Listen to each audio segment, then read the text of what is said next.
Hello viewers, welcome to AK cine sixes. మేము చెప్పినట్టుగానే మొన్న రాజాసాబ్ ప్రీమియర్ అవ్వగానే రివ్యూ ఇచ్చాము. ఈరోజు మనశంకర్ వరప్రసాద్ మూవీ ప్రీమియర్స్ పడ్డాయి. సో నేను చూసిన వెంటనే మీకు ఇప్పుడు రివ్యూ ఇస్తున్నాను. బేసికల్గా మనశంకర్ వరప్రసాద్ ఈ సినిమాని డైరెక్ట్ చేసిన వాళ్ళు అనిల్ రావుపూడి గారు, యాక్ట్ చేసిన వారు చిరంజీవి గారు, వెంకటేష్ గారు మరియు నయనతార, క్యాథరిన్, హర్షవర్ధన్ అండ్ శ్రీనివాస్ రెడ్డి, ఇంకొంతమంది ఉన్నారు. సో వాళ్ళు అండ్ అపార్ట్ ఫ్రమ్ దట్ ఈ సినిమా సంగీతం అందించిన వాళ్ళు బీమ్స్ అండ్ ఈ సినిమాని సినిమాటోగ్రఫీ చేసిన వాళ్ళు సమీర్ రెడ్డి అనమాట.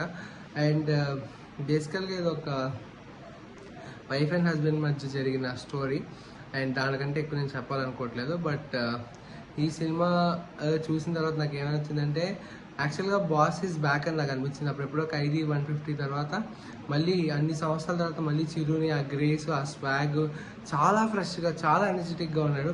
ఒక 70 ఏళ్ళ వయసున్న బాస్ లాగా అయితే నాకు ఎక్కడ అనిపించలేదు. ఒక mid-40s ఆ ఏజ్ 40-50 ఆ మధ్యలో ఉన్న బాస్ లాగా కనిపించాడు. స్వాగ్ కానీ చిత్త కొట్టేశాడు అనమాట. అండ్ ఈ సినిమాలో మేజర్ ప్లస్ పాయింట్ ఏంటంటే సినిమా ఫాస్ట్గా వెళ్ళిపోతుంది అండ్ ఫస్ట్ హాఫ్ మాత్రం అదిరిపోయింది.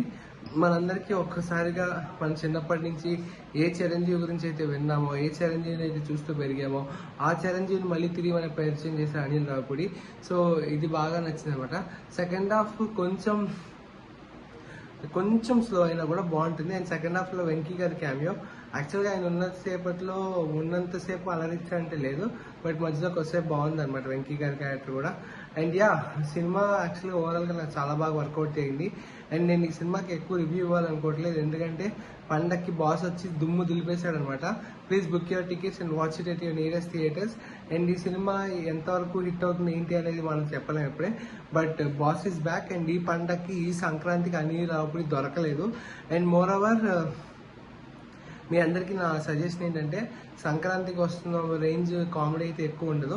ఉన్నంత కథ ప్రకారంగా ఎంతవరకు అయితే ఎంటర్టైన్ చేయాలో అంతవరకు బాగా ఎంటర్టైన్ చేశారు.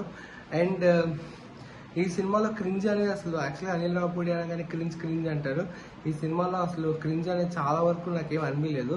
జెన్యున్గా మనస్ఫూర్తిగా నవ్వుకున్నాను. అండ్ ఈ సినిమాని ఫ్యామిలీ ఆడియన్స్ బాగా ఎంటర్టైన్ అవుతారు అండ్ నాకు కూడా నచ్చింది. అఫ్కోర్స్ అంటే మరి నేను నార్మల్గా మనలాంటి వాళ్ళకి కూడా నచ్చుతుంది, బట్ ఫ్యామిలీ ఆడియన్స్కి ఇంకా బాగా కనెక్ట్ అవుతుంది. So without any hesitation go book your tickets and watch Mana Shankar Varaprasad garu in theatres.